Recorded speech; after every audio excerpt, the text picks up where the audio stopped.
우리가 잘 아는 눈물을 흘리며 씨를 뿌리는 자는 기쁨으로 거두리로다 하는 말씀이 나옵니다. 농부가 씨를 뿌릴 때는 참 고생스럽다는 것이죠. 그래서 우리가 그 농사 짓는 그 자체가 굉장히 힘든 일입니다. 땀 흘리고 애쓰고 수고해야 합니다. 그러나 그 수고는 헛되지 않습니다. 수확을 하기 때문입니다. 열매를 거두어 드리기 때문이죠. 그러니까 우리가 자연의 이 법칙을 보면 반드시 씨를 뿌리고 수고하고 가꾸어야 합니다. 그 결과로 열매를 얻습니다. 그것은 누구나 다 알고 있는 그런 자연 법칙입니다. 그런데 실제로 우리가 살아가는 삶을 보면 땀 흘리고 수고하는 것을 그렇게 좋아하는 사람은 많지 않습니다. 되게 그냥 쉽게 그렇게 힘들지 않아도 좀 풍요롭게 살아가기를 누구나 다 원하고 있습니다. 그러니까 힘든 일을 하기 싫어한다는 거예요, 사람들이. 이 시편 126편의 그 말씀은 그 1절부터 이스라엘 백성들, 유다 백성들이 바벨론의 포로로 끌려가서 온갖 고생을 다하고 다시 돌아온 후에 하나님의 전에 올라가면서 불렀던 찬송입니다. 그러니까 이 그 눈물을 흘리며 씨를 뿌리는 자에게 기쁨으로 단을 거둔다는 이 말씀을 할 수 있게 된 것은 그들이 포로로 돌아왔을 때였다는 거예요. 그 엄청난 포로기 동안에 고생을 한 이후에 그들이 하나님의 성전에 올라가면서 정말 꿈을 꾸는 것처럼 어떻게 우리가 다시 돌아와서 하나님께 이렇게 예배를 드릴 수 있었는가? 그러면서 우리가 그동안의 그 포로 기간 동안에 정말 고생하고 땀 흘리고 수고하고 기도하고 애썼던 그 결과로 하나님께서 이 큰 일을 이루어 주셨다. 그런 배경을 가지고 이 시편을 쓰게 된 것입니다. 그래서 이 시편의 내용은 뭐 고생하라 그런 것보다도 희망이 있다는 거죠. 하나님은 반드시 뿌리는 자에게는 열매를 맺게 하신다. 그러니까 우리가 인생이 뭐예요? 뿌린 대로 사는 거예요. 노력한 만큼 사는 것입니다. 그리고 이 포로기 동안에 이스라엘 백성들이 이제 돌아와서 하나님을 예배를 하죠. 그런데 오늘 읽은 이 다니엘서의 내용은 그 포로기 기간 동안에 있었던 사건들이 나옵니다. 다니엘은 원래 그 바벨론에 그 포로로 끌려갔는데 그 끌려갈 당시 바벨론 그 다니엘의 나이는 16세였어요. BC 605년에 느부갓네살 왕이 1차로 예루살렘을 공격했을 때 그때 붙들려간 포로 중에 한 사람이 누구냐? 다니엘이에요. 그래서 다니엘이 그 포로로 끌려가서 그 남의 나라에서 보내면서 거기에서 하나님께서 그를 통해서 이루신 역사가 기록된 것이 다니엘서 1장부터 12장 내용입니다. 이 배경이 이제 그런 것입니다. 그래서 오늘은 다니엘서 6장을 중심으로 말씀을 나누려고 합니다. 6장 1절부터 그 말씀을 보면은 다리오 왕이 나옵니다. 다리오. 그냥 알고만 계시면 좋겠어요. 다리오 왕이 나옵니다. 이 다리오 왕이 왕위에 오르면서 이제 그 고관들을 세웁니다. 체인지를 하는 거죠. 이제 정권이 바뀌어졌으니까. 그리고 이제 총리를 3명을 세웁니다. 총리를. 그 중에 한 사람이 누굴까요? 다니엘입니다. 근데 이 다니엘은 다른 총리들보다도 뛰어났습니다. 그래서 3절에 보면 다니엘은 마음이 민첩하였다. 굉장히 똑똑했다는 거죠. 어떤 일을 맡겨놓으면 깔끔하게 처리한다는 거죠. 아주 확실하게 처리했습니다. 그래서 다른 고관들에 비해서 뛰어남으로 왕이 그를 세워 전국을 다스리게 하였다는 것입니다. 그러니까 여러분, 이 다니엘은 대단한 인물이라는 거죠. 다니엘서 1장에 보면 이제 느부갓네살 왕이 나와요. 느부갓네살 왕에 의해서 다니엘이 포로로 바벨론에 끌려갔습니다. 그 1장에 나오는 내용은 여러분들이 아실 거예요. 왕이 이제 똑똑한 사람들을 모아가지고 그 어떤 왕궁에서 어떤 자문 역할을 할 수 있도록 포로로 끌려온 사람들 중에 이제 인재를 뽑는 거예요. 그 중에 이제 다니엘과 그 친구들이 나옵니다. 그때 우리가 잘 아는 것처럼 음식을 이렇게 그 왕궁의 음식을 먹도록 하는데 다니엘은 거절하죠. 내가 하나님 앞에 거룩해야 되는데 난 채식만 하겠다. 이게 허락을 받아가지고 결국은 다니엘이 발탁이 되는 그런 내용이 이제 1장에 나옵니다. 그러니까 다니엘이 그 포로로 끌려왔지만 느부갓네살 왕 시대에도 그는 뛰어난 인물로 쓰임 받았다는 거예요. 그 다음에 이제 다니엘의 그 시대가 그 벨사살 왕이 느부갓네살을 이어서 왕이 되는 시대로 흘러갑니다. 그럼 여러분 보십시오.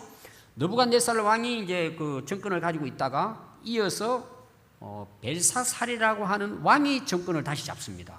그럼 대개 우리가 보면 정권이 바뀌어지면 인재들도 바뀌어지죠. 장관도 다 교체를 합니다. 그런데 다니엘은 교체가 되지 않습니다. 이 대단한 거죠. 얼마나 훌륭했으면. 근데 그 다니엘이 새롭게 벨사살 왕 때 총리로 세워지는 그 사건이 또 하나 있어요. 그 사건이 뭐냐 하면 이 벨사살 왕이 아버지 그 느부갓네살 왕이 예루살렘 성전을 그 점령하고 거기에서 이제 성전에 있는 금, 은, 기구, 그릇들을 탈취해 옵니다. 그걸 아버지는 창고에다가 이렇게 넣어두었는데 벨사살 왕이 이제 왕이 됐잖아요. 그러니까 이제 잔치를 벌립니다. 연회를 엽니다. 그때의 그 성전에 사용하는 금, 은 그릇을 가져와가지고 거기 술잔으로 사용하는 거예요. 술을 막 거기에 마시고 그리고 막 유흥에 빠져 있습니다. 근데 그때 놀라운 일이 벌어집니다. 한참 잔치가 무르익는데 하늘에서 손가락이 하나 딱 나타나요. 그러고는 그 궁전 안에 벽에다 글을 쓰는 거예요. 메네 데겔 우바르신. 한번 생각해 보세요. 왕이 막 잔치를 벌리고 사람들과 있는데 손가락이 나와가지고 글을 벽에다 다 큰 글씨를 쓰니까 왕이 얼마나 놀랬겠어요. 그리고는 막 그 지혜자들, 그 다음에 막 그 술사들을 다 모아가지고 저게 뭔 뜻이냐? 내가 도대체 무서워가지고 그냥 있을 수가 없다. 한 사람도 그런데 그걸 해석하지 못합니다. 그때 누가 또 불려오느냐? 다니엘이 불려옵니다. 그리고 다니엘이 그걸 해석합니다. 왕이 당신 이거 해석하면 막 내가 이렇게 지원해주고 막 상금도 내리고 하겠다. 그러니까 그 다니엘이 그래요. 왕이요. 저에게는 아무것도 필요 없습니다. 제가 이걸 해석하는 것은 내가 하는 것이 아니고 하나님이 하게 하실 것입니다. 그리고 해석을 딱 합니다. 그 앞에 이제 내용을 쭉 보면 이런 내용이에요. 느부갓네살 왕이 하나님을 무시하고 교만해가지고 이미 죽었는데 당신이 그걸 보고도 있으면서 당신도 교만하고 자기 스스로 높였다는 거예요. 그리고 하나님의 전에서 사용하는 그 그릇들을 가져와가지고 그게 수를 따르면서 즐겼다는 거예요. 그래서 하나님이 그 글자를 써 보냈다는 것입니다. 그 메네라는 뜻이 뭐냐? 당신의 시대를 하나님이 카운트다운 했다. 우리가 그렇게 하잖아요. 뭐 이렇게 할 때 하나, 둘, 셋 한다더니 뭐 3, 2, 1, 0 해가지고 뭐 이렇게 포도 쏘고 그러잖아요. 당신의 때가 끝났다. 라는 뜻이라는 거예요. 그럼 대겔이라는 말이 뭐냐? 당신의 무게를 달아보니 부족했다. 그러니까 그 도달이 안 됐다는 거죠. 부족했다. 어떻게 보면 당신은 왕의 자격도 없다. 이제 왕의 시대가 끝났다. 같은 이제 뜻입니다. 그럼 베레스라는 뜻은 무슨 뜻일까? 당신의 나라를 바사와 메대가 나누어 가져가서 이제 바벨론 나라 역사는 여기서 끝. 그런 뜻이라는 거죠. 그러니까 이 벨사살 왕이 그 이야기를 너무 놀라는 거예요. 너무 신기한 거예요. 그래서 이 다니엘을 또 총리로 세웁니다. 제 세 번째 되는 권력자로 세워줍니다. 근데 그 예언이 언제 이루어지느냐? 그날 밤에 이루어집니다. 그날 밤에 벨사살은 죽게 됩니다. 그리고 그 벨사살 왕을 이어서 누가 또 왕에 오르느냐? 메대 사람인 다리오입니다. 오늘 6장에 나오는 다리오 왕이 그 벨사살 왕을 이어 왕이 됩니다. 그리고 제가 조금 전에 이야기한 벨사살 이야기는 바로 앞절 5장 뒷부분에 보면 제가 설명한 내용, 메네메네 대겔 바르신 이런 이제 내용이 그 앞에 나오고 있습니다. 그러니까 한번 여러분 생각해 보십시오. 다니엘은 느부갓네살 왕 때도, 그 다음에 벨사살 왕 때도, 그 다음에 다리오 왕 때도, 그 이제 이어서 가면 고레스 왕이 나옵니다. 그 이 다니엘이라는 인물은요, 한 왕정 시대에 총리가 된 게 아니고 네 왕의 시대를 걸쳐서 총리의 역할을 합니다. 전국을 다스려요. 이 엄청난 일이죠. 그러니까 이 다니엘의 그런 역사는요, 한 65년 정도 이어집니다. 그 기간을 남의 나라에 포로로 끌려갔음에도 불구하고 그 나라를 다스립니다. 실질적인 실권을 가지게 된 것이죠. 그럼 여러분 생각해 보십시오.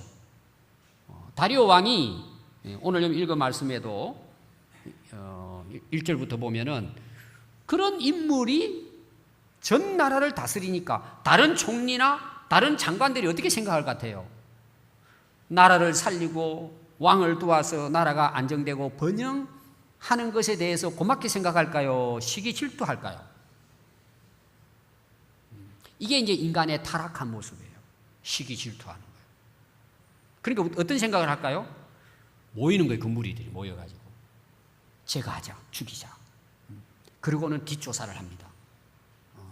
은행 계좌 다 확인하고 땅 문서 뭐 다 해가지고 완전히 막 전국에 걸쳐가지고 그동안에 다니엘이 살아온 것에 대해서 전부 다 그 험을 찾기 위해서 조사를 다 합니다. 근데 성경은 뭐라고 이야기하느냐 하면 그 6장 4절에 이렇게 기록해요. 다니엘을 고발할 근거를 찾고자 하였으나 아무 근거, 아무 허물도 찾지 못했다. 오히려 뭘 알게 됐느냐? 그가 충성되어 아무 그릇됨도 없고 아무 허물도 없음이었더라. 그러니까 이 장관들이나 고관들이 놀라운 거예요. 남의 나라 포로로 와서 그렇게 충성했다는 내용이에요.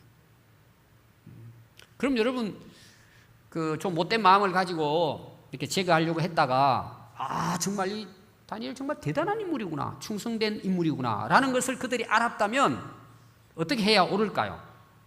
야, 진짜 우리가 존경하고 한 마음이 돼서 이 나라를 잘 다스리자 이렇게 생각해야 맞겠죠. 그런데 끝까지 죽이려고 하는 것입니다. 그런데 한 가지 묘책을 찾아내죠. 이 다니엘을 제거하기 위해서는 그가 가지고 있는 신앙의 문제가 아닌 것은 어렵다. 율법의 근거를 찾아가지고 제거하자. 그래서 그들이 꾸며낸 전략이 뭘까요? 왕이 찾아갑니다. 이제 이 다리오 왕이 나라를 이제 빼앗아 가지고 자기 왕위에 올랐기 때문에 그 자기 어떤 그 실권을 장악하고 다스리기 위해서는 굉장히 지금 어려운 과도기를 맞이했어요. 다리오 왕 입장에서는 빨리 이 나라를 장악을 해야 되는데 그게 이제 조직을 세우고 어떤 뭐 일꾼들을 세우는 일이잖아요. 그래서 왕의 어떤 뭐예요? 권위를 세워줘야 합니다. 왕을 절대적인 권위를 왕에게 부여해야 합니다. 그래서 이들이 그 묘안을 짜서는 왕에게 찾아가서 이야기를 하죠. 왕이여, 이 나라를 바로 세우고 왕위를 든든하게 하기 위해서는 법을 하나 세워야 합니다. 개헌을 해야 합니다. 그게 뭐냐 하면 30일 동안 왕 외에 섬긴다든지 의뢰한다든지 구하는 자는 사자굴에 집어넣어 죽입시다. 오직 절대 권한을 왕에게만 두게 합시다. 왕 입장에서는 뭐예요? 굉장한 그 전략이죠. 그래라 그러고 도장을 딱 찍습니다. 그리고는 이들이 다니엘을 뒤따라가는 거예요. 다니엘이 업무를 마치고 퇴근을 해서 집에 갑니다. 다니엘이 어떻게 했을까요? 다락으로 올라가요. 그 다니엘이 기도방이에요. 오늘 말하면. 그리고 다락에 창문을 열어요. 그 창문은 예루살렘으로 향해 있어요. 거기에 무릎을 꿇고 하나님께 기도하는 거예요. 하루에 3번을 그렇게 기도하는 거예요. 다니엘이. 근데 그 내용을 보면 어떻게 기록했느냐. 다니엘이 이 음모를 꾸미고 자기를 사자굴에 넣어서 죽이려고 하는 모략을 알고도 그렇게 했다는 얘기예요. 모르고 했으면 그거 어쩔 수 없는 일이지만 알았어요. 아니, 최고의 총리의 자리에 그걸 모르겠습니까? 알았어요. 알고도 그렇게 했다는 거예요. 그래서 성경은 이렇게 기록하고 있습니다. 6장 10절에 보면은 예루살렘을 향한 창문을 열고 전에 하던 대로 3번씩 무릎을 꿇고 하나님께 기도했다. 자, 이 다니엘이 알았습니다. 우리 같으면 어떻게 기도하면 좋을까요? 문을 열어야 돼요? 문을 닫아야 돼요? 어떻습니까? 아니, 문 닫는다고 하나님이 응답 안 해주실까요? 그날만 문 닫으면 되잖아요. 알고 있는데 한 30일 동안 문 닫고 기도해도 되잖아요. 또 어떤 경우는 30일 동안은 기도방에 올라가지 않고 그냥 식당에서도 할 수 있겠죠. 아니면 자기 안방에서도 기도하면 되겠죠. 근데 위층으로 올라갑니다. 다니엘 문을 열어요. 성경은 이걸 어떻게 기록하고 있느냐? 전에 하던 대로. 한번 따라해 볼까요? 전에 하던 대로. 이게 다니엘의 모습이에요. 여러분, 우리 진짜 믿음이 뭐죠? 우리가 진짜 믿음이 좋다는 게 뭘까요? 열심히 이렇게 봉사하는 것만으로 우리가 평가할 수 있을까요? 전에 하던 대로 사는 거예요. 전에 하던 대로. 이 다른 말로 뭐죠? 내 형편이나 상황에 따라서 변질되지 않는다는 거죠. 여러분, 진짜 하나님께서 우리의 믿음을 보시는 게 뭘까요? 변함이 없는 거죠. 한결같은 거죠. 근데 오늘 우리 모습 어떻습니까? 내 상황과 내 형편, 내 편리주의로 그때마다 적당하게. 그게 과연 하나님 보실 때 기뻐하실까, 그 믿음을? 이게 다니엘의 모습이에요. 죽을 줄 알아요. 사자굴에 들어가는 거 다 알고 있죠. 전에 하던 대로 위층에 올라가서 문을 열고. 또 여러분, 기도의 내용이 뭔 줄 아세요? 한 가지 딱 그렇게 기록하고 있습니다. 하나님께 감사했다. 기도 내용이 딱 그 하나예요. 자, 우리 같으면 어떻게 기도해야 돼요? 하나님, 지금 고발하는 자들이 지금 숨어서 보고 있습니다. 제가 문을 열고 기도는 하지만 하나님 어떻게 해요? 어떻게 좀 저들 눈을 좀 감겨주시든지, 하나님 어떻게 좀 이번 이 30일 동안 하나님 좀 도와주세요. 해결해 주세요. 저 사자굴에 들어가게 생겼어요. 이 정도로 우리가 기도해야 되지 않을까요? 물론 그렇게 했는지는 모르겠어요. 성경에 기록은 안 돼 있지만. 근데 딱 한 가지로 하나님께 감사했다라는 내용. 저는 이걸 이렇게 생각했어요. 전에 하던 대로 이렇게 이제 연결을 지어보면은, 하나님 오늘 하루도 잘 지내게 해주시고, 하나님 도와주시고, 포로로 끌려왔지만 하나님 저를 이렇게 세워주시고 너무 감사합니다. 제가 봤을 때 죽음에 대한 기도보다는 평소 때 하나님께 대한 은혜에 대한 감사가 아닐까. 지금 위기에 놓여 있어도, 여러분, 오늘 우리 하루하루 살아가는 게 다 감사 아닙니까? 이게 믿음이죠. 그러면 좋은 일들만 있겠습니까? 지금 이런 위기도 있어요. 그래도 감사하는 거예요. 범사에 감사죠. 여러분, 이게 다니엘의 기도예요. 그래서 무리들이 이걸 본 거죠.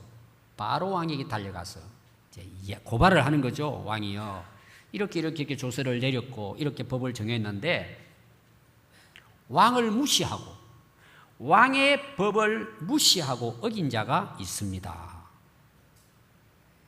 누굴까요? 이렇게 표현합니다. 13절에 보면, 왕이여, 사로잡혀 온 유다 자손 중에 다니엘이 왕과 왕의 도장이 찍힌 금령을 존중하지 아니하고 하루에 3번씩 자기 멋대로 기도합니다. 여러분 그 내용을 보면요 교묘하게 고발합니다.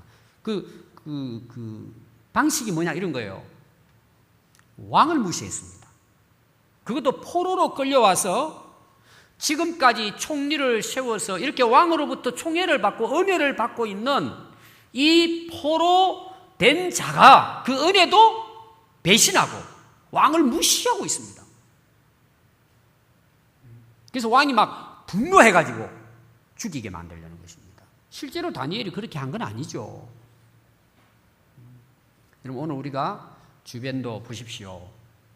남이 잘 되면 어때요? 칭찬하고 격려하고 배우고자 하는 게 아니고 시기 질투합니다. 아마 이거는 어느 나라든지 마찬가지일 거예요. 남이 잘 되면 자기하고 아무 상관없는데도 시기하고 질투합니다. 괜히 또 이렇게 하죠. 오늘 이제 이 고발하는 자들의 방식이 그거예요. 저놈은 포로입니다. 포로. 끌려온 자입니다. 과거를 덜쳐내는 거죠. 아주 보잘것없는 자입니다. 근데 왕이 은혜를 베풀어서 그렇게 총리까지 세웠으면 왕에게 충성해야 되는데 왕을 무시하고 배반했습니다. 실제로 이제 그 다니엘이 그렇게 한 건 아니죠.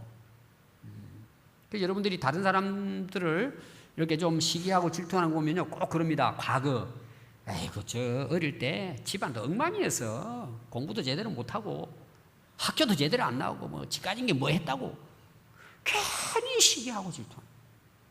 여러분 교회 안에는 없을까요? 있습니다. 남 잘 되는 꼴을 못 보는 사람들이 있어요. 괜히 하고 시기 질투하고 다니면서 이간질하는 거예요. 오늘 여러분 혹시라도 여러분들이 그런 사람이 있다면 회개해야 합니다. 하나님 기뻐하실까요? 여러분 그게 믿음의 사람의 삶일까요? 여러분 오늘 우리 주변에 그런 이간질하고 그 사람을 괜히 그냥 시기 질투해가지고 그 해를 끼치려고 하는 것 때문에 고통당하는 사람이 있습니다. 그런 거 있죠. 카드라. 여러분 혹시 그런 말을 듣더라도 여러분들은 그걸 동조하지 마십시오. 퍼뜨리지 마십시오. 절대 여러분 그것은 우리에게 유익되지 않습니다. 이 다니엘 입장에서는 너무나 억울한 거죠. 근데 여러분 잘 살펴보면은요, 다니엘은 거기에 대해서 어떻게 대처할까요? 단 한마디도 대꾸하지 않습니다. 받아들입니다. 그걸. 그래서 왕이 그 6장 14절에 보면요, 이 고발하는 걸 듣습니다. 왕이 어떻게 했을까요? 분노해가지고 그럼 당장 사자굴에 집어넣어라 그렇게 했을까요? 14절에 이렇게 기록하고 있습니다.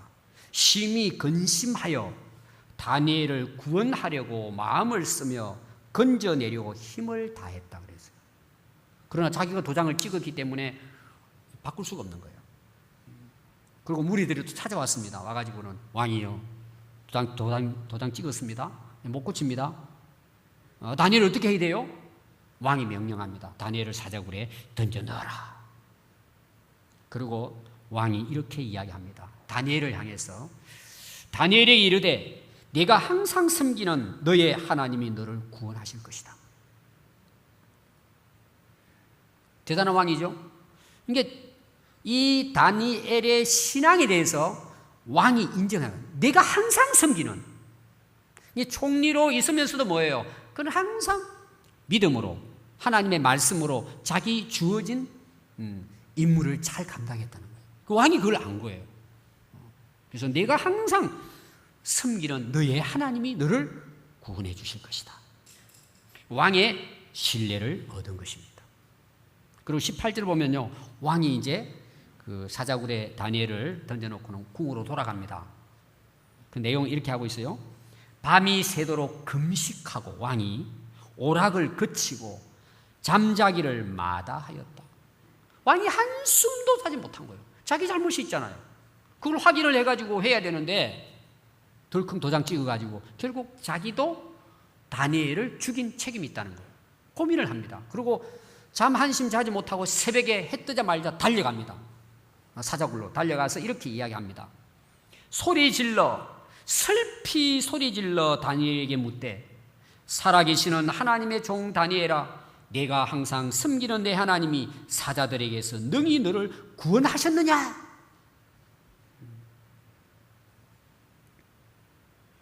대단하죠, 왕이. 얼마나 그러면 이 다니엘의 신앙이 왕도 인정할 정도로 실제 삶 속에서 나타나느냐는 거죠. 21절 말씀 보면 다니엘이 거기에 대해서 대답을 합니다. 왕이여 만수무강하옵소서. 나의 하나님이 이미 그의 천사를 보내서 사자의 입을 봉했습니다. 막아버렸습니다. 그래서 나를 해하지 못하게 하였습니다. 나의 무지함이 명백하게 드러났습니다. 왕에게도 내가 해를 끼치지 않았다는 것을 하나님께서 보여주셨습니다. 그래서 왕이 기뻐하면서 이야기합니다. 다니엘을 굴에서 올라오게 하고 다니엘이 굴에서 올라오니까 그의 몸이 한 곳도 상하지 않은 걸 보고 오늘 읽은 마지막 23절 말씀에 이렇게 기록합니다. 이는 다니엘이 이렇게 살아나게 된 이유는 그가 자기의 하나님을 믿음이었더라. 믿음 때문이었다는 거예요. 그러니까 왕이 아는 거죠. 다니엘이 억울하게 그렇게 감옥에 갔지만 그가 해를 받지 않고 다시 살아나게 된 것은 그가 하나님을 향한 믿음이 확실했기 때문입니다. 자, 오늘도 여러분들이 아마 하나님께 나와서 예배드리면서 막 그 사모하는 마음도 있고 또 여러분들이 늘 기도하는 기도가 있을 거예요. 여러 가지. 근데 대개 보면 현실적인 기도가 많아요. 필요하겠죠? 그런 것도. 그러나 진짜 오늘 우리가 인생을 살아가면서 가장 첫 번째 우리에게 필요한 게 뭘까? 저는 믿음이라고 봅니다. 여러분, 하나님 역사는 어떻게 이루어지죠? 믿음으로 이루어집니다. 여러분, 성경을 잘 보십시오. 하나님의 역사 속에 하나님의 선한 도구로 쓰임받은 인물들은 100% 믿음의 사람들입니다. 여러분, 히브리서 11장이 믿음장이라고 그러면서 믿음의 사람들이 소개되죠? 쫙 소개됩니다. 믿음으로 다 나오죠. 성경에 나오는 하나님 역사에 쓰임받은 다니엘을 비롯해서 많은 인물들은 동일하게 믿음의 사람이었습니다. 오늘 우리에게 믿음이 있느냐가 중요합니다. 그럼 여러분, 믿음은 그냥 오늘 믿습니다 이런 믿음을 가리킬까요? 다니엘을 보면 어때요? 지금까지 살아온 삶 자체가 믿음의 삶이었다는 거죠. 그걸 왕도 인정했다는 거예요. 여러분, 우리의 믿음은, 진짜 믿음은 누가 인정해야 돼요? 하나님이 인정해야 돼요. 그래서 다니엘을 그 사자굴에서 하나님께서 건져내신 것은 무엇 때문이라는 거예요? 그의 믿음이었다는 거죠. 나중에 제가 이어서 말씀드리겠지만 하나님께서 다니엘을 사자굴에서 살려내가지고 야, 참 다니엘이 훌륭하다, 이걸 보여주기 위해서 다니엘서가 기록되어 있을까요? 아닙니다. 그건 하나의 과정일 뿐입니다. 그리고 6장 24절부터 마지막 절까지 보면 왕이 그를 고발하고 참소한 자들을 끌어오게 합니다. 그리고 그의 처자들을 함께 사자굴에 던져넣습니다. 그랬더니 그들의 발이 바닥에 떨어지기도 전에 사자들이 다 뼈까지 다 부셔서 먹어버렸다, 이렇게 기록하고 있습니다. 그리고는 왕이 조서를 내려요. 다시 이제 법을 바꿔가지고 명령을 합니다. 이렇게 명령을 해요. 다 다니엘의 하나님 앞에 떨며 그를 두려워하라. 그는 살아계시는 하나님이시요 영원히 변하지 않으실 분이시며 그의 나라는 멸망하지 않을 것이요 그의 권세는 무궁할 것이며 그는 구원도 하시며 건져내기도 하시며 하늘에서든지 땅에서든지 이적과 기사를 행하는 이시로다. 다니엘을 구원하여 사자의 입에서 벗어나게 하셨음이었더라. 왕이 하나님의 이름을 높입니다. 그리고 모든 백성들에게 그 하나님을, 살아계시고 구원하시는 하나님으로 두렵고 떨림으로 섬기도록 명령을 했습니다. 그리고 마지막 28장에 보니까 이 다니엘이 다리오 왕의 시대와 바사 시대, 고레스 왕의 시대에 형통하였더라. 이게 다니엘은 느부갓네살, 벨사살, 다리오, 그 다음에 이어지는 고레스. 그 65년에 걸쳐서 다니엘은 그 나라를 실제로 통치하는 총리로서 살았습니다. 그리고 하나님께서는 다니엘이 살아있는 동안에 모든 시대의 역사를 형통하게 이끌어 가셨다는 것입니다. 여러분, 다니엘은 많은 위기를 만나요. 포로로 끌려가는 것부터 시작해가지고 순탄하지 않았습니다. 위기에 위기를 많이 경험합니다. 또 열심히 했음에도 불구하고 뭐예요? 고발을 당해서 사자굴에 던져집니다. 이걸 어떻게 다니엘이 견뎌냈을까라는 거죠. 그게 한마디로 말하면 뭐라고요? 믿음이었다는 것입니다. 그럼 믿음이 뭐예요? 받아들이는 거예요. 우리가 잘못 오해하면 이렇게 생각할 수 있어요. 내가 어려움에 처했을 때 하나님께 대해서 우리가 원망할 수 있습니다. 하나님, 제가 이렇게 바르게 살아왔는데 왜 이래요? 원망하고 불평할 수 있습니다. 또 뭐예요? 하나님을 떠날 수도 있어요. 근데 다니엘의 믿음은 뭐예요? 자기의 상황과 형편하고는 상관없이 뭐예요? 끝까지 하나님을 섬겼다는 내용이에요. 믿음을 가졌다는 내용이에요. 좋을 때만 하나님이 아니라 사자굴에 들어갔을 때도 그런 하나님을 믿었다는 사실이에요. 받아들인 거죠. 또 원수들이 그를 모략해가지고 감옥에 그 사자굴에 들어가게 했을지라도 그들에게 뭐 분노한다든지 그들을 향해 원망을 한다든지 대적을 해서 싸운다든지 하지 않았다는 거예요. 받아들였다는 거예요. 근데 누가 일하시느냐? 하나님께서 일하셨다는 것입니다. 그래서 그의 생애를 형통하게 하셨더라. 되게 우리가 이제 다니엘 그러면 한 두 가지 정도 생각해요. 일반적으로 그래도 성경을 좀 읽는 분들은 다니엘 그러면 첫 번째 뭘 생각해요?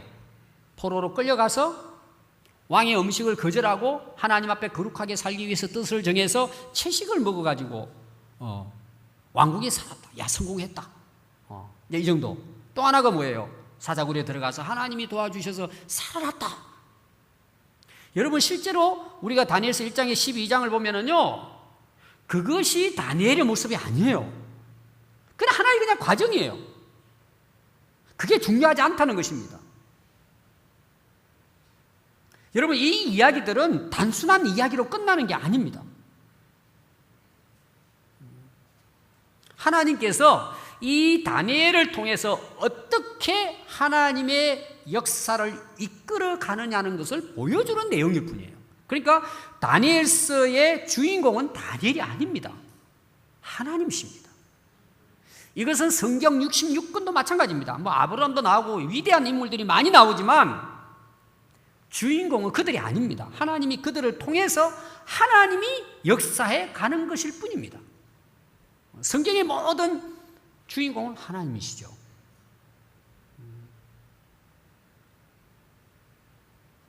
하나님께서는 다니엘에게 뭐예요? 진짜 하나님이 우리가 생각할 때 다니엘의 믿음을 인정하셨다면 고발도 안 당하게 하고 사자굴에도 안 들어가게 하면 되잖아요. 여러분, 성경에 그런 일이 많습니다. 우리가 이해하지 못하는 부분이에요. 아니, 하나님이 미리 막아주시면 더 좋을 걸 꼭 그렇게 사자굴에 들어가야 되냐는 거죠. 여러분, 그런 고민을 많이 해요. 지금도 여러분들이 하나님, 우리 기도를 들으시고 뭔가 하나님께서 보시고 좀 이런 일들을 그때 그냥 정말 우리가 말하는 현실적으로 좀 이렇게 해주시면 안 되냐는 거죠. 근데 하나님은 기다리게 하시고 견디게 하시고 그 고난의 터널을 지나가게 하신다는 게 대부분. 저는 다니엘을 만나면 하늘나라 가서 물어보고 싶은 게 있어요. 그 사자굴에 들어가서 하룻밤 사이에 뭔 생각했냐? 뭘 기도했냐? 묻고 싶어요. 근데 그 기록은 안 돼 있잖아요, 지금. 저는 이렇게 생각해 봤어요. 다니엘은 하나님께 다 맡긴 거예요. 사자가 물든 뜯어먹든 살아나가든 다니엘에게는 그게 중요하지 않았다는 거예요. 하나님이 던지시면 들어가는 거예요. 근데 저는 많은 것은 생각했을 거라고 생각해요. 다니엘이. 하나님은요, 사자굴에 안 들어가게 할 수 있죠. 근데 하나님은 다니엘이 사자굴을 통과하게 하신 거예요. 아마 그 다니엘이 사자굴 하룻밤 사이지만 저는 굉장한 은혜를 깨닫을 거라고 생각해요. 여러분들의 7장 이후로 보면은요, 물론 이제 느부갓네살 왕 때부터 환상이 나오지만 진짜 그 다니엘서의 핵심은요, 7장부터 12장이에요. 인류의 미래의 역사를 다 예언하는 거예요, 다니엘이. 그래서 반드시 요한계시록을 해석하기 위해서는 다니엘서를 해석해야 되는데 그게 7장부터 12장 내용이에요. 이게 물론 이제 그 시간 차이는 뭐 똑같지는 않지만 전반부는 이제 전반에 대한 환상을 기록한 거기 때문에 중간 정도는 다니엘이 사자굴에서 나온 이후부터의 환상을 보고 기록한 거예요. 마지막까지는. 굉장한 역사가 거기 있는 거예요, 사실은. 핵심은 거기 있습니다.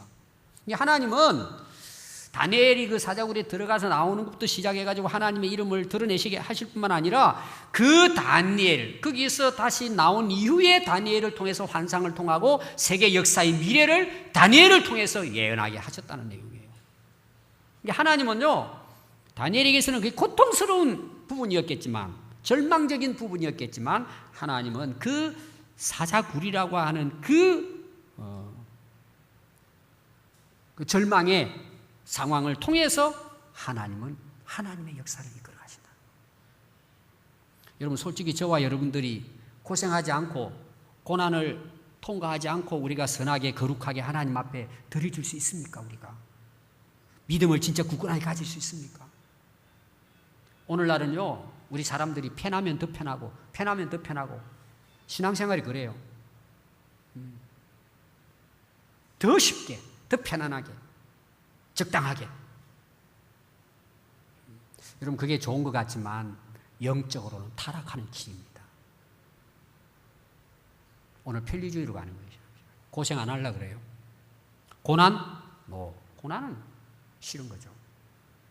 그래서 오늘 이 다니엘서 보면 고난이 두 부류의 고난이 나옵니다. 하나는 뭐냐 하면요, 다니엘 본인의 의지와는 아무 상관없이 주어지는 고난이에요.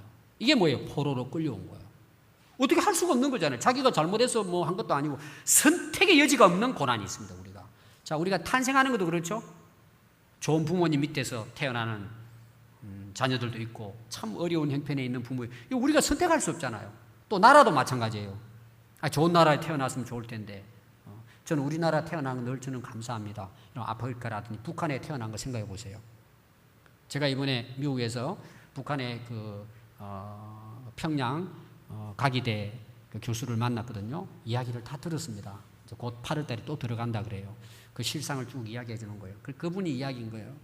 너무 가슴 아픈 것이 그 동포들이 뭐가 죄가 있냐는 거예요. 북한에 태어났다는 분이고 자기는 대한민국에 태어났다는 분이라는 거예요. 그게 너무 감사했던 자기는. 그리고 북한 주민들은 너무 불쌍하다는 거예요.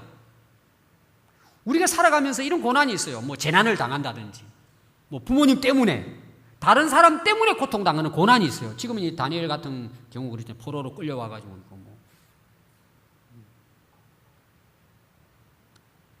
어떻게 할 수가 없는 거죠, 이거. 또 하나 우리의 고난이 있어요. 내가 선택해서 받는 고난이에요. 오늘 우리가 읽은 다니엘의 고난입니다. 다니엘은 사자굴에 들어가지 않아도 될 수 있죠. 아까 제가 이야기했습니다. 문 닫고 30일 동안 기도 안 하면 돼요. 그건 다니엘이 할 수 있어요, 없어요? 얼마든지 할 수 있어요. 기도 안 하면 되죠. 근데 다니엘은 뭐죠? 고난을 사서 받아들였다는 내용이에요. 고생을 사서 했단 말이에요. 여러분, 오늘 우리가 신앙생활 하면서요, 한번 잘 생각해 보십시오. 내가 이 일을 하면 내게 힘들어요. 고생이에요. 어려워요. 그러니까 우리는 어떻게 하죠? 내 의지적으로 선택 안 합니다. 아주 지혜롭게 살죠. 고생길을 안 갑니다. 편리주의죠. 그럼 내가 하고 싶은 거 하는 거예요. 이게 믿음의 차이예요. 오늘 제가 두 번째 말씀을 드리고 싶어요. 다 알아, 이 고생길이야. 수고해야 돼. 제가 지난주 설교도 마찬가지입니다. 선한 사마리아인이잖아요. 뻔해. 이거 귀찮은 일이야. 돈도 들어가야 되고 고생하는 일이잖아요. 누가 그걸 해요? 사서 고생을 누가 해요, 지금? 안 하려고 합니다. 여러분, 잘 한번 신앙생활 여러분 돌아보십시오. 알아, 이거 해야 돼, 누군가는. 누가 하냐는 거죠. 고생하려고 하지 않는 시대에 온 거죠. 수고하려고 하지 않는 거예요. 땀 흘려야 되는 과정이 필요한데 통과하고 싶어 하는 거예요. 여러분, 예수님 우리 보고 말씀했어요. 너 내 진짜 따라오고 싶냐? 자신을 부인하고 십자가 지라는 거예요. 십자가 진다는 건 뭐예요? 예수님의 남은 고난을 내가 지고 가는 거잖아요. 여러분들이 다 알고 있습니다. 여러분들 신앙생활 하면서. 너무나 여러분들이 잘 구분해요. 아, 이렇게 하면 내가 고생해. 수고, 내가 뭐 이렇게. 고생하기 싫은 쪽으로 가는 거죠. 그럼 여러분, 그게 우선은 내가 편리하고 좋아요. 여러분, 문제는 뭔 줄 아세요? 하나님의 역사와는 상관이 없다는 내용이에요. 우리 영적으로 어떨까요? 퇴락하게 가는 거예요. 병드는 거예요. 세상에서는 좀 편안하게 살 수 있겠죠. 다른 사람보다 좀 여유를 가지고 살 수 있겠죠. 그러나 하나님의 역사, 예수 그리스도의 길하고는 상관이 없는 거죠. 여러분, 과연 그게 믿음의 선택일까요? 저는 교회 안에서도 참 그런 분들을 만나요. 목사님 너무 힘들어요. 아예 그만둘래요, 진짜. 너무 힘들어요. 그래서 저도 들어보면은, 아이고, 참 집사님 힘들겠네요. 그만두세요. 하고 싶어요. 그럼 누가 해야 되냐는 거죠. 하세요. 견디고 하세요. 끝까지. 근데 대부분 어때요? 그냥 놔버립니다. 에이, 이것만 해야 되냐? 포기해버립니다. 저는 우리 교회 성도들이 이것이 하나님이 원하시고 기뻐하는 거라면 고난의 길이지만 그렇다고 우리가 뭐 죽음의 길 사자굴에 들어가는 건 아니잖아요. 조금 불편한 것 뿐이지. 여러분들이 정말 하나님의 교회를 위해서, 하나님 나라를 위해서 영혼을 살리고 정말 하나님의 뜻을 위해 살아가기를 원한다면 여러분, 조금 수고스러운 것, 조금 고생하는 것, 땀 흘리는 것, 저는 선택할 수 있는 믿음의 사람이 될 수 있기를 바랍니다. 하나님은 그 사람들의 믿음을 통해서 하나님의 역사를 이끌어 가신다는 것입니다. 여러분, 다니엘서 12장 10절에 보면 이런 말씀이 나와요. 많은 사람이 연단을 받아 스스로 정결하게 하며 희게 할 것이나, 악한 사람은 안 그렇다는 거예요. 여러분, 우리가 고난의 길을 선택해서 가는 것이 힘들지 몰라도 그게 연단이 됩니다. 어떻게 한다고요? 나를 정결하게 만들어요. 회개하게 만들어요. 회복하게 만드는 거예요. 성숙시키는 거예요. 여러분, 욥기서 23장 10절 말씀 잘 압니다. 내가 가는 길을 그가 아시나니 그가 나를 단련하신 후에 내가 순금같이 나온다. 고난은 우리를 단련시키는 거예요. 순금처럼 지저분한 내 인생을 정리하게 만드는 거예요. 정결하게 만드는 거예요. 잠언 17장 3절에는 도가니는 은을, 풀무는 금을 연단하거니와 여호와는 마음을 연단하시느니라. 우리가 뭐 이렇게 있잖아요. 몸도 이렇게 단련해야죠. 건강을 위해서. 마음을 연단한다는 거죠. 하나님은 우리 마음을 연단해요. 뭘 통해서? 고난, 풀무불, 용광로를 통해서 마음을 하나님은 연단해 가신다. 그래서 시편 119편 6, 7절 보면 고난 당하기 전에는 그릇 행해요. 내 멋대로 사는 거예요. 고난 당하기 전에는. 근데 고난 받고 난 이후에 내가 주의 말씀을 지키나이다. 그래서 고난 당하는 것이 내게 유익이라 내가 주님의 말씀을 깨달아 알게 됐다. 베드로전서 4장 16절에는 만일 그리스도인으로 고난을 받으면 부끄러워하지 말고 도리어 그 이름으로 하나님께 영광을 돌리라. 로마서 18장 17절 자녀이면 또한 상속자 곧 하나님의 상속자요 그리스도와 함께한 상속자니 우리가 그와 함께 영광을 받기 위해서는 고난도 함께 받아야 할 것이니라. 생각건대 현재의 고난은 장차 우리에게 나타날 영광과 비교할 수 없도다. 아멘. 우리 이제 예담신학교 1기생이 다니엘이 있잖아요. 우리 교회 와서 설교도 했는데 원래 농촌에서 뭐 농사 짓고 하는 그 젊은이였어요. 고등학교 나오고 뭐 직장도 없고. 우리 학교에 일기생으로 이제 붙들려 온 거예요. 가정사역들이 보내가지고. 그가 한마디 표현했어요. 예담신학교는 감옥도 아니고 군대도 아닌 이상한 곳이었다. 이게 이제 자기 표현이에요. 6년 동안 죽을 고생을 다 한 거예요. 몇 번 뛰쳐나가고 한 거예요. 갔다가 돌아오기도 하고. 결국은 그걸 통과했어요. 하나님께서 그를 한국으로 보내서 한국의 대학에, 신학대학에 수석으로 졸업하게 하고 또 장신대학원에서 공부 마치게 하고 지금 한남대학에서 박사 코스를 받고 있어요. 만약에 그게 힘들다고 자기가 뛰쳐나가 버렸다면 어떻게 될까요? 그냥 농사 짓고 있겠죠. 지금 소나 몰고 뭐 옥수수나 따고 있겠죠. 사자굴에 던져졌을 때 그걸 통과한 거예요. 여러분, 우리가 지금 어느 상황에 있습니까? 힘든 상황이 있습니까? 여러분, 사자굴이라고 생각해 보세요. 하나님은 그곳에서 우리를 연단시키시는 거예요. 우리를 새롭게 만들어가는 거예요. 그래서 하나님의 역사에 아름답고 선한 도구로 저와 여러분들을 하나님께서 새로운 역사에 선한 인물로 사용하시리라고 믿습니다.